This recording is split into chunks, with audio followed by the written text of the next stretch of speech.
किसी जो है दुनियादार पर। लेकिन पहले के लोग देखो, कहा उस औरत ने ऐसा इंसान हो जो अल्लाह की जात पर भरोसा रखने वाला हो। अब वो खादमा निकल जाती है एक बाजारों में, तलाश करती है, क्या देखती है, एक नौजवान है, फटा पुराना लिबास है, लेकिन अल्लाह का वली मालूम होता है, नेक साले है, उसके चेहरे पे नूर झलक रहा है। इस खादिमा ने अपनी बात रखी, उसने सुनी, बहरहाल वो बात को मान लेता है और बादशाह वक्त के घर पर आता है, उस लौंडी यानी उस शहजादी के मकान पर आता है। आने के बाद हजराते मोहतरम क्या होता है, वो शहजादी अपनी बात रखती है कि अगर आप मुझे शादी करें तो मैं किसी काजी के पास चलती हूँ। अल्लाह अकबर। उसने कहा मैं तो गरीब हूँ, मेरे पास कोई सरमाया नहीं है, मेरे पास कोई दौलत नहीं है, मैं एक गरीब खानदान से ताल्लुक रखता हूँ, क्या आप इस बात से राजी हैं? तो उसने कहा हाँ ठीक है मैं राजी हूँ। अल्लाह अकबर। अब ये दोनों हजरात काजी के पास जाते हैं। काजी के पास पहुंचने के बाद इन दोनों का निकाह होता है। निकाह होने के बाद तवज्जो चाहूंगा,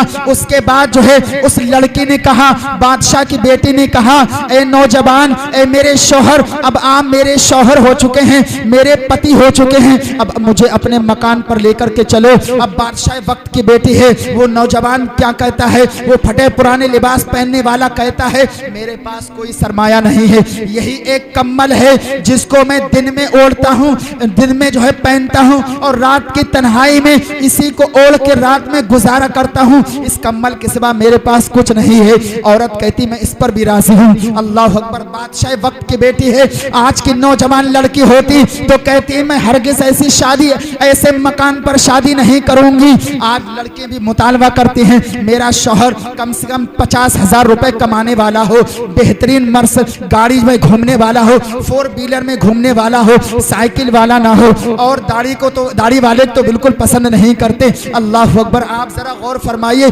अगर लड़की इस तरह से मुतालबा करेंगी तो बेचारे दाढ़ी वाले कहाँ जाएंगे, और जो है जो बेचारे कम तनख्वाह पाने वाले लड़के नौजवान हैं वो कहाँ जाएंगे। आज जो है इंसान की खूबी नहीं देखी जाती, बल्कि इंसान के जो है दौलत और पैसों को देखा जाता है। देखने में वो काला कुलूटा हो, देखने में अच्छा ना हो, लेकिन अगर दौलत उसके पास 50,000 रुपए महीने वाली इनकम है तो आज माँ बाप भी फख्र से उसी को ही देते हैं, चाहे ये उम्र दराज हो ये भी नहीं देखते हैं। अल्लाह अकबर। हजरत थोड़े तो मैं ये अर्ज कर रहा था, अब जो है वो औरत कहती है मुझे कहीं लेकर के चलो, किसी मकान पर या कोई किराए के मकान पर लेकर के चलो। अब ये दोनों जाते हैं। अब लड़की जो बादशाह वक्त की बेटी है, इबादत गुजार है, दिन को रोज़ा रखती, अल्लाह की रात भर इबादत करती, जो वक्त मिलता शौहर की खिदमत करती और इसके अलावा अल्लाह की इबादत करती, इस तरह से ज़िंदगी गुजारती रही। अब ये शख्स जो है नौजवान दिन में मजदूरी करता और जो है शाम के वक्त अपनी बीबी के लिए इफ्तार का सामान लाता, बीबी इफ्तार करती, अल्लाह का शुक्र अदा करती। इन दोनों की जिंदगी इस तरह से गुजर रही थी। अल्लाह अकबर। अब क्या होता है, एक दिन ऐसा भी आता है, एक दिन तंगी का भी आता है। आज हमारी नौजवान बहनें अगर तंगी के शिकार देख लेती हैं तो ताबेला खड़ा कर देती हैं, मैके चली जाती हैं, तरह तरह से ताना और ताना जनी करती हैं। अब क्या होता है, अब इस नौजवान का काम नहीं लगा। अब ये नौजवान दिन भर घूमता रहा, कहीं काम मिल जाए, लेकिन इसको कहीं काम नहीं मिला। अब जब जोहर का वक्त हुआ, ये मस्जिद के अंदर पहुंचता है, रब की बारगाह में दुआ करता है, नमाज पढ़ता है, दुआ करता है, ओए मौला तू जानता है मैंने अपने लिए कभी तुझसे सवाल नहीं किया।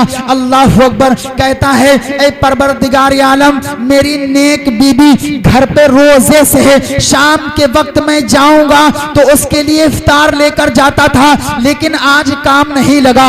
या अल्लाह तू ही खालिक है, तू ही मालिक है, तू ही सबको रोजी देता है। 18,000 मखलूक का पैदा करने वाला और उनको रोजी देता है। या अल्लाह हमें भी रिस्क अता फरमा, या अल्लाह तू अपने रहमत कामिला से रिस्क अता फरमा। जब उसने रो रो के दुआ करी तो आसमान से एक मोती नाजिल हुआ, उसकी गोद में आकर के गिरा, वो खुश हो गया, उस मोती को उठाया, उठाने के बाद अपने घर पे की जानिब चला, मकान पर पहुंचता है, पहुंचने के बाद वही मोती अपनी बीबी के सामने पेश करता है। अल्लाह अकबर। जब बीबी मोती देखती है, हीरा देखती है, तो घबरा के बोलती है ए मेरे शौहरे नामदार, ए मेरे शरीक हयात, और हाथ जोड़ के कदमों में गिर जाती है, जरा ये तो बताओ ये मोती ये हीरा आप कहां से लाए हैं? मैं तो बादशाह वक्त की बेटी हूँ, इतना कीमती हीरा मैंने अपने बाप के महल में नहीं देखा जितना कीमती ये हीरा है। आज की नौजवान लड़की होती पूछती नहीं कहां से लाए हो, कहती और भी लेके आओ मियाँ,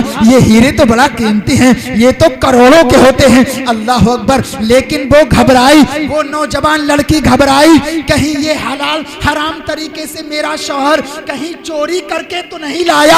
आज की हमारी नौजवान बहनें ज्यादा मुतालबा करती हैं, कसरत से मुतालबा करती हैं और खूब हर शादी में, अगर भैया की शादी है तो कहती है नया लिबास बनाइए, नया लिबास बनाऊंगी। अब फिर चचा की शादी है, अगर चचेरे भाई की शादी है फिर मुतालबा करती है नया लिबास चाहिए। अब इस तरह से अगर साल में 10 शादियां हो गई तो उसे 10 लिबास चाहिए। और अगर शौहर ने इनकार कर दिया कि भाई कहां से लाऊं, 10,000 कमाता हूं, उसमें खर्च भी है, बच्चों की पढ़ाई भी है, तो पता क्या कहती है, क्या करें इस घर में तो हमें कभी सुकून ही नहीं मिला।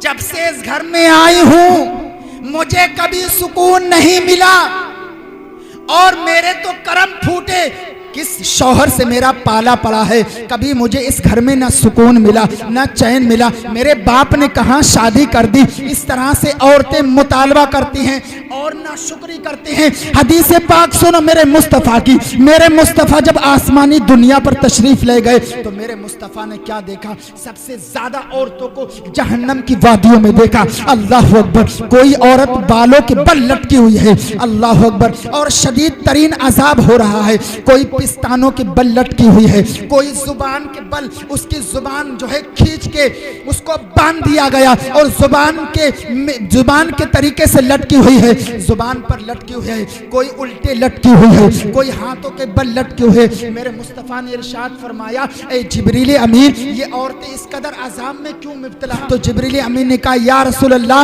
ये वो औरतें हैं दुनिया के अंदर जो बेपर्दगी करती थी और शौहर की नाफरमानी करती थी और दुनिया के अंदर सारा मुतालबा करती थी और हलालो हराम भी नहीं देखती थी। अल्लाह अकबर। एक हदीस पाक में और है कि कल क़यामत के दिन एक ऐसा भी शख्स होगा जिसके पास पाक साफ नफीस गोश्त रखा हुआ होगा,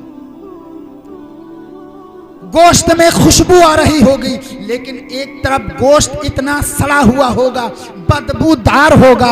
वही बदबूदार गोश्त उसे खाने के लिए दिया जाएगा और नफीस उम्दा गोश्त उसके टुकड़े सामने पड़े होंगे, भुना हुआ रेस्टेड उसके सामने पड़ा होगा और उसे सड़ा हुआ गोश्त दिया जाएगा। तो मेरे मुस्तफ़ा ने जब ये मंजर देखा तो जिब्रील अमीन से पूछा, ए जिब्रील अमीन, जरा ये तो बताओ ये कौन लोग हैं? जिब्रील अमीन ने अर्ज किया, या रसूल अल्लाह, ये वो लोग हैं इनकी बीबी होते साथे ये जो है बाजारों में जाकर गैर औरतों से अपना मुंह काला करते थे, या रसूल अल्लाह, और ये वो औरतें हैं जो शौहर के होते हुए गैर मर्दों से जाकर के अपना मुंह काला करती हैं। अल्लाह अकबर। आप जरा गौर फरमाइए। तो मैं ये अर्ज कर रहा था, जो ये औरतें इस तरह से सुलूक करते हैं, अपने शौहर के पीछे जो है ये अंजाम देती हैं, काम अंजाम देती हैं, कल क़यामत के दिन उन्हें सड़ा हुआ गोश्त खिलाया जाएगा। और बाज़ लोग ऐसे भी होंगे जिनके मुंह से बदबू बहेगी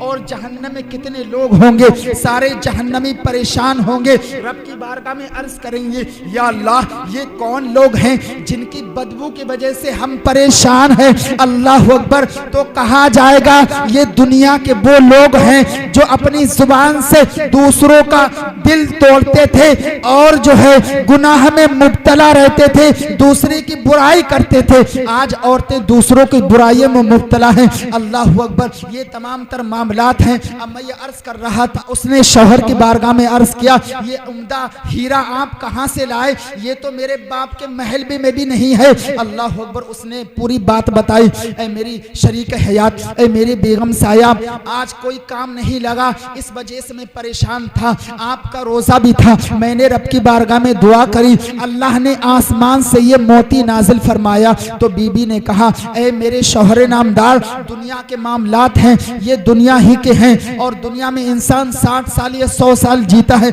आखिरत के सरमाए में कोई कमी ना आए। कहीं ऐसा ना हो ये आखिरत की नेमतों में से कोई नेमत हो। ए मेरे शौहरे नामदार, ये मोती आप लेकर के जाओ और रब की बारगाह में वही सवाल करो, या अल्लाह अगर ये दुनिया में तूने मुझे रोजे के तौर पर, रिस्क के तौर पर दिया है तो इसमें बरकत कर दे। अगर आखिरत की नेमतों में से कोई नेमत है तो इसको आसमानी दुनिया पे उठा ले। अल्लाह अकबर। वो शौहर बीबी की बात सुनता है, सुनने के बाद उसी मकाम पर उसी जगह जाता है, जाने के बाद उसी जगह दुआ करता है। अब दुआ रो रो के करता है, या अल्लाह अगर आखिरत के सरमाओं में से कोई सरमाया है, कोई दौलत है तो इसको आसमानी दुनिया पर उठा ले। अल्लाह अकबर। जब दुआ करता है वो हीरा मोती आसमान पर चला जाता है। उसके बाद शौहर बीबी के पास आता है, आने के बाद पूरा माजरा बाक़या बयान करता है। बीबी खुश होकर के अल्लाह का शुक्र अदा करती है और शौहर को कहती है, ए मेरे शौहरे नामदार, ए मेरे शरीक हयात,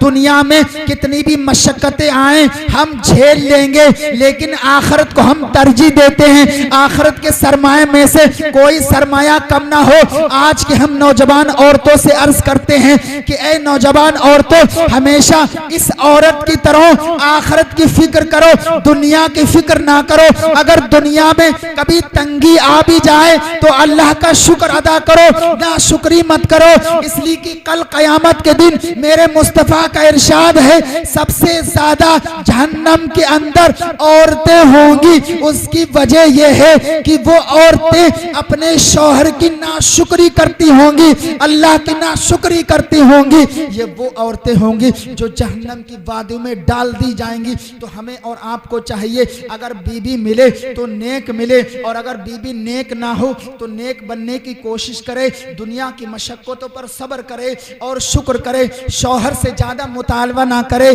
कभी वो हराम की कमाई ना आपको ला करके दे। कल कयामत के दिन अगर हराम की कमाई ला करके दी और आपने ये भी नहीं पूछा, ए मेरे शौहर, ये तू कमाई कहाँ से ना लाया है, हलाल की लाया या हराम की लाया है, आप गटागट खाती रही, जहन्नम भरती रही, कल कयामत के दिन उसी दौलत के साथ आपको जहन्नम की वादियों में डाल दिया जाएगा और आपके पास कोई सरमाया नहीं होगा।